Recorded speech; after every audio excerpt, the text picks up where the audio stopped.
Kamusta mga kaibigan? Ngayon ay nagbabalik ang ating talakayan tungkol sa thrash metal band na Metallica. Sa part 1 ay kwento ko kung paano binuo nila Lars Ulrich at James Hetfield ang Metallica at paano rin sila binastos ni Jon Bon Jovi na naging rason upang magalit ng husto sa kanya si Hetfield. Pero dito sa part 2 ay pag-uusapan natin kung ano ang sanhi ng maagang pagpanaw ng original bassist nila na si Cliff Burton na masasabing isa sa napakasamang bangungot para sa Metallica na kamuntikan pang tumapos sa kanilang karera sa musika. At bakit naman na aksidente at nasunog ang ilang bahagi ng katawan ng kanilang bokalista na si James Hetfield? Ano naman ang ginawa ni Axl Rose sa concert nila ng Metallica na nagdulot pa ng napakalaking riot sa kasaysayan? At bakit hindi naapektuhan ng grunge music ang Metallica? Ilan lamang yan sa ating tatalakayin. Dito ay marami kayong malalaman tungkol sa kanila. Pero tropa, kung bago ka pa lang sa aking channel, ay mag-subscribe ka na. Pakipindot na rin ang notification bell upang updated ka sa mga video na gaya nito. Noong 1985 ay sinimulang buuin ng Metallica ang kanilang third album na pinamagatang Master of Puppets na nailabas noong March 3, 1986. At upang maipromote ang kalalabas lamang nila na album, ay kaagad silang nagsagawa ng tour na tinawag na Damage Inc. Tour na tatagal ng halos isang taon. Kasabay pa nito ay sumama sila upang mag-opening act sa tour ng Ozzy Osbourne na nagsimula din noong Marso at natapos noong August 1986. Ayon nga sa drummer ng Metallica na si Lars Ulrich, sa isang tour nila ng Ozzy ay talagang nabigyan nila ang mga manonood ng napakalaking excitement dahil sa kanilang iconic song na Master of Puppets. Kaagad namang pumalo ang third album nila sa pang number 29 sa Billboard 200. Nanatili nga ito sa pwesto ng 70 weeks at nakakuha ng gold status. Noong 2003 ay muli pa itong nag 6 times platinum at ikinukonsidera ang album na ito bilang one of the greatest and most influential metal album of all time. Subalit sa kabila ng tagumpay na nakuha ng Metallica noong mga panahon na yon, ay isang masamang bangungot naman ang dumating sa kanila. Yan ay noong kasagsagan ng kanilang tour noong September 27, 1986. Habang papunta ang buong team sa ikatlo nilang European tour, ay naaksidente ang mga ito sakay ng kanilang tour bus habang binabagtas ang highway sa Sweden. Na sa kasamaang palad ay tumapos sa buhay ng kanilang bahista na si Cliff Burton. Bago nga mangyari ang aksidente, ay nagkatuwaan pa ang bawat miyembro na maglaro ng baraha at kung sino ang mananalo ay pwedeng pumili ng pinakakomportableng bunks na malapit sa bintana o yung higaan sa loob ng kanilang tour bus. Nanalo nga rito si Burton, kaya naman ang kanyang pinili ay ang pwesto ni Kirk Hammett. Subalit sa parting ito nga ay ang sobrang na-damage sa nasabing aksidente dahil nabasag ang bintana na malapit kay Burton. Tumilapon siya palabas at minalas na nadaganan ng bus na kanilang sinasakyan. Swerte naman na ang ibang miyembro ng Metallica ay maliit na pinsala lamang ang natamo. Samantalang si Cliff Burton ay kaagad na binawian ng buhay. Ayon sa autopsy report, ang sanhi ng kanyang pagpanaw ay dahil sa chest compression with a pulmonary contusion. Si Burton ay pumanaw sa edad lamang na 24 anyos. Kinasuhan naman nila ang driver ng kanilang tour bus dahil sa kapabayaan nito at hinihinalang nakatulog ito habang nagmamaneho dahil sa pag-inom ng alak. Naamoy din kasi siya ni James Hetfield na amoy alak pero wala namang sapat na ebidensya si Hetfield para ito ay mapatunayan. Ngunit ang depensa ng driver, ang sanhi daw ng kanilang aksidente ay dahil sa mga yelo sa kalsada. Kaya naman daw ito ang sanhi kaya dumulas ang gulong ng kanilang sinasakyan at nawala na nga siya ng kontrol sa manibela. Hindi naman naniwala ang team ng Metallica sa alibay ng kanilang driver dahil wala namang natagpo ang bloke ng yelo sa nasabing kalsada at napaka-imposible ng kanyang sinasabi dahil umabot sa 40 degree Fahrenheit ang temperatura nung araw na yon, kaya imposible na magkaroon ng yelo sa kalsada. Itinuloy nila ang pagsampa ng kasong manslaughter at kalaboso nga ang inabot ng nasabing driver. Pero dahil sa kakulangan ng ebidensya na mapatunayang nakainom ang kanilang driver, nakalaya din ito pagkatapos ng ilang buwan. Sa pagkawala ni Burton, ay tila nawala ng direksyon ang Metallica. Sobra kasi nilang dinamdam ang pangyayari. Pero hindi naglaon, ay naisip nila na hindi gugustuhin ni Cliff Burton na mabuwag at masayang ang pinaghirapan ng kanilang grupo.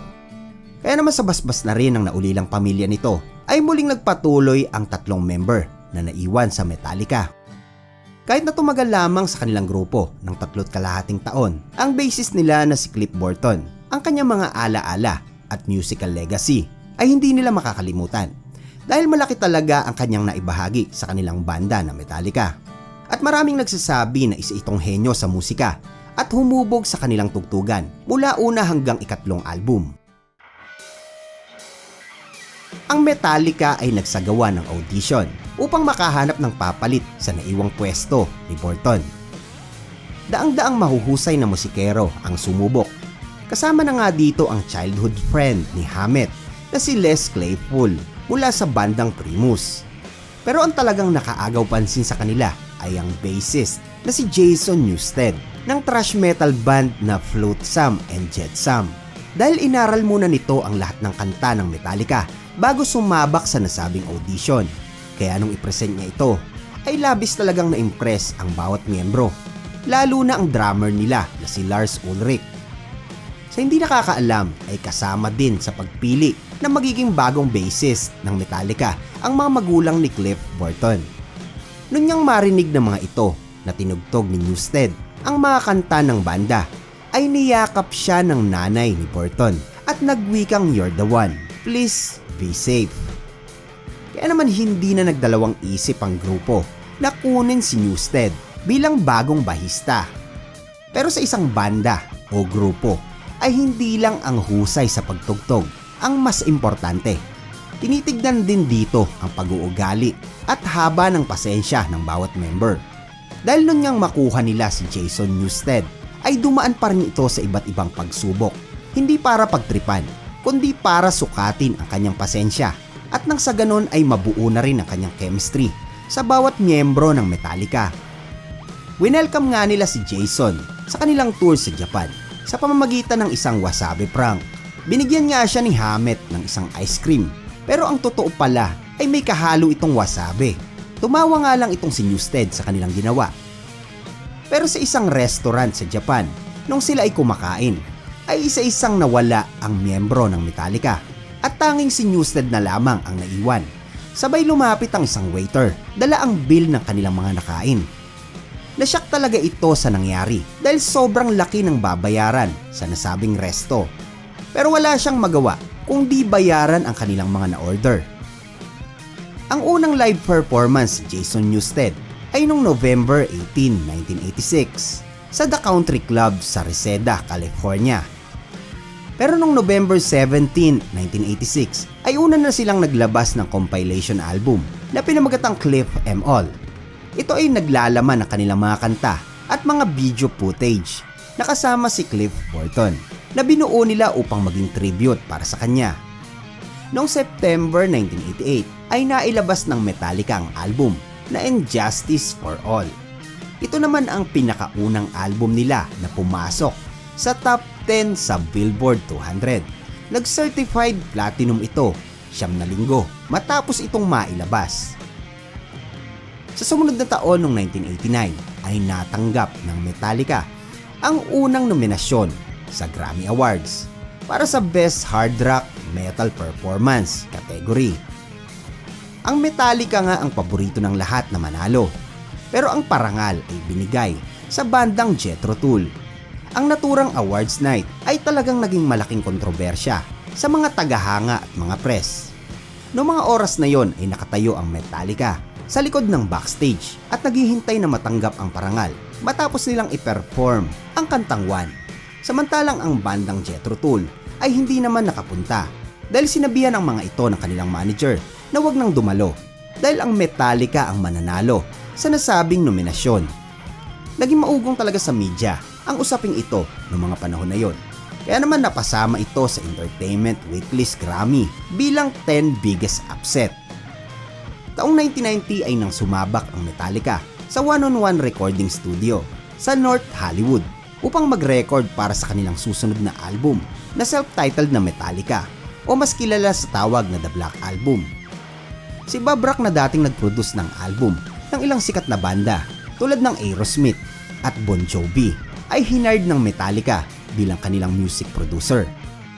Ang The Black Album ay natagalan bago matapos dahil na rin sa dami ng schedule ng banda at ikinasal si Lars Ulrich at Hammett sa kani-kaniyang asawa. 3 beses nga ding ni-remix ang album na ito at umabot ang gastos sa tinatayang $1,000,000. Pero na-release din ang The Black Album noong August 12, 1991. Nakapaloob nga dito ang kanilang mga singles tulad ng Enter Sandman, The Unforgiven, Nothing Else Matters, Wherever I May Roam, at Sad But True. Umabot man sa halos 1 taon bago ito mailabas, ay sulit naman ang pagod at gastos nila. Dahil 1 linggo pagkatapos nitong mailabas, ay umabot sa 650,000 units ang naibenta. Yan ay sa US pa lamang at naging number 1 hits sa iba't ibang countries. Ang kanilang The Black Album ay humatak sa Metallica patungo sa mainstream at nagbigay sa kanila ng matinding kasikatan.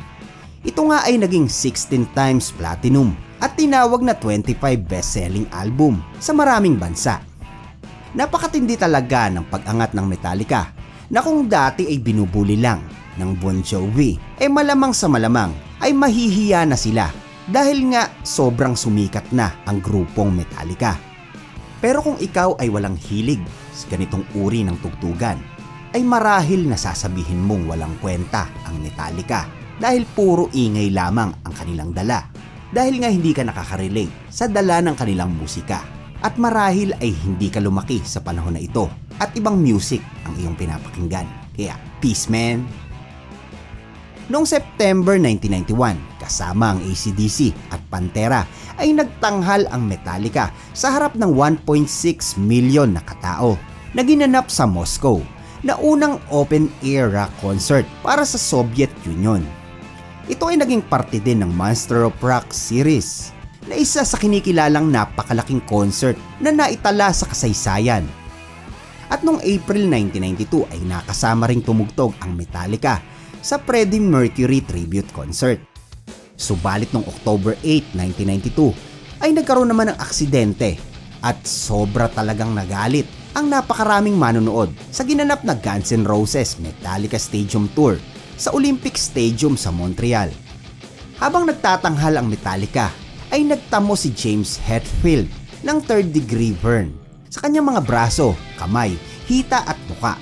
Yan ay nangyari nung pumalpak ang pyrotech sa kanilang stage na nagresulta ng pagkasunog sa iba't ibang bahagi ng katawan nitong si Hetfield.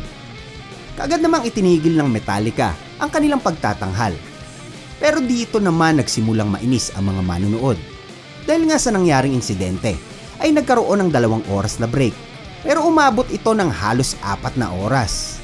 At ang malala pa, ay hindi rin tinapos ng Guns N' Roses ang kanilang set na sana'y magpapasaya at magpapakalma sa mga libu-libong manonood na nainis na nga sa Metallica dahil sa nangyari. Pero ayon kay Axl Rose, ay nagkaroon siya ng problema sa lalamunan kaya mas pinili nito na wag nang tapusin ang kanilang pagtatanghal. Pero kahit sino naman na naghintay ng napakatagal at nagbayad para mapanood sila ay talagang magagalit. Nagdulot nga ito ng napakalaking kaguluhan dahil galit na galit ang napakaraming fans ng dalawang banda. Nagkaroon ng mga riot, nagtaob ng mga kotse at sinunog pa nga ng mga ito ang stage at sound system ng nasabing event. Napahinto naman ito ng mga otoridad pero inabot pa ng ilang oras kaya naman napakalaki na ng naging danyos dahil sa pinsalang inabot o mga nagawa ng mga manonood. Pagkatapos ng 17 days na pagpapagaling ni James Hetfield ay muling nagbalik ang Metallica sa mga idinadaos nilang pagtatanghal. Maayos naman siyang nakakanta sa buong set ng grupo pero hindi siya makatugtog ng gitara. Kaya humalili muna sa kanya ang guitar tech at metal church member na si John Marshall. Sa panahon na ito mga tropa ay kasikatan na ng grunge music. Nandyan na nga ang musika ng Nirvana, Pearl Jam, Soundgarden, Mudhoney at iba pa. Dito ay maraming ang rock band at metal band from 80s ang naapektuhan sa ganitong tugtugan. Pero ang nakakagulat ay halos kasabayan lang ng album ng Nirvana na Nevermind nang ilabas ng Metallica ang album nila na The Black Album. Pero kapansin-pansin na nga rito sa mga panahon na ito ay talagang umakyat ang Metallica sa rurok ng tagumpay at hindi sila naapektuhan ng nauuso noon na grunge music. Dahil ayon sa isang rock metal magazine ay tinangkilik ng marami ang Metallica dahil sa kakaibang estilo nito at musikang sobrang agresibo na tila humuli sa kiliti ng mga hardcore fans ng mga kabataan. At isa pa, sa loob ng halos 5 taon ay hindi naglabas ang mga ito ng panibagong album dahil 3 taon silang nag-focus sa kanilang tour sa iba't ibang panig ng mundo. Kasama na nga din dyan ay ang concert nila sa Woodstock 94. Tapos ay nagkaroon pa sila ng maiksing hiatus noong 1995. Noong 1996 ay muling bumalik ang Metallica upang sumulat ng panibagong kanta para sa kanilang ika-6 na album na pinamagatang Load. At noong mailabas ang album na ito ay muli na namang nanguna sa mga chart sa iba't ibang bansa ang Metallica. Pero marami naman ang nakapuna sa mga kantang nilalaman nito ang malaking pagbabago ng kanilang estilo ng tugtugan. At pati nga ang mahabang buhok ng bawat member ng Metallica ay naging maiksi na. Tapos ay nasundan pa ito ng manguna sila sa isang alternative rock festival na tinawag na Lollapalooza. Kaya naman maraming hardcore fans ang galit na galit at nagsasabing ang Metallica na kilala bilang heavy metal at thrash metal band ay nakisakay na rin umano sa kakornihan ng mga grunge band para lamang sa kasikatan. Yan nga siguro ang naging sekreto ng mga banda noon. Para upang makasurvive ay kailangan nilang mag-adjust. Hanggang dito na lamang po muna mga tropa. Sa susunod na video ay pag-uusapan naman natin kung ano ang naging dahilan kung bakit inalis ang orihinal na gitarista ng Metallica na si Dave Mustaine. Gaano nga ba ito kagalit sa dati niyang kabanda, lalo na kay Kirk Hammett dahil di umano'y inagaw daw nito ang pwesto niya bilang gitarista sa bandang Metallica. Pero dahil dyan ay binuo niya ang bandang Megadeth upang inisin ang mga dati nitong kasama. Kita-kits mga kaibigan, salamat po sa inyong pakikinig and God bless sa ating lahat. Peace man, rock and roll!